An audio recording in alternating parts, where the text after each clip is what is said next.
నాన్ని ఒక్కసారి పిలిచి కనుమూయాలని ఉన్నది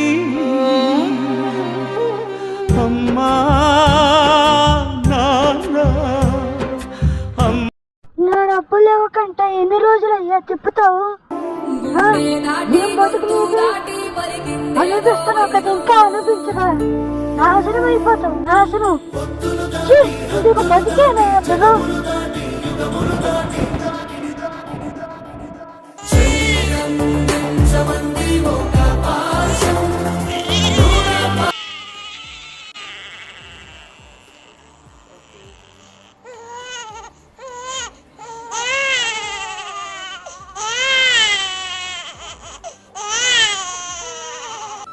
స్వామినాథ, ఈ బాబు పుట్టిక ఇటువంటిది.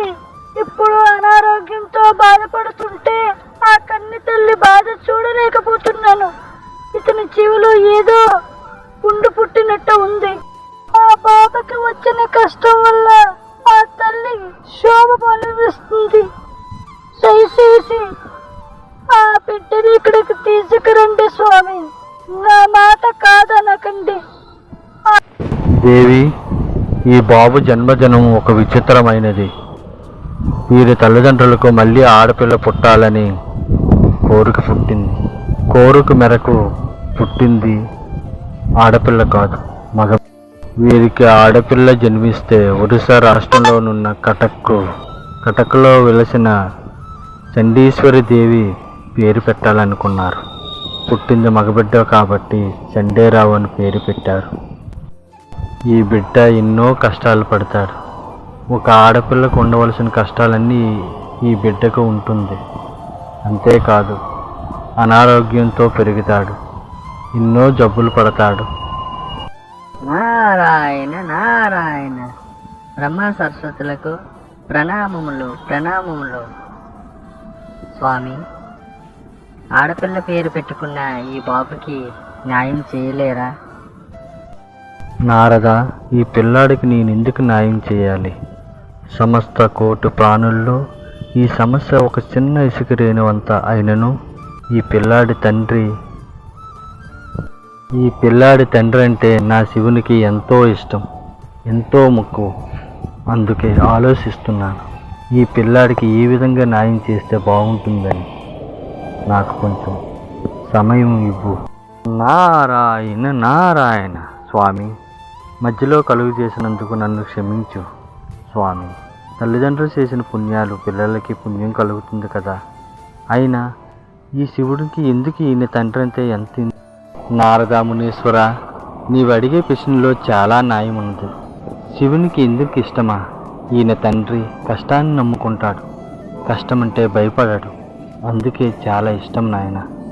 కొన్ని సందర్భంలో తన సొంత ఊరిలో ఎవరు స్వర్గస్థులైనా కట్టికాలి ఆఖరి నిమిషం వరకు అక్కడే ఉండి చివరికి బొగ్గు అంతా ఆర్పి వచ్చేవారు. ఇది అతను చేయనవసరం లేదు. తన పిల్లలకు కూడా ఇది అర్థం కాని ప్రశ్న. ఇన్ని మాటలన్నా పడ్డాడు. చివరికి ప్యాకెట్ సారా కోసం అని చాలా కోప్పడ్డారు, అయినా కూడా భరించాడు.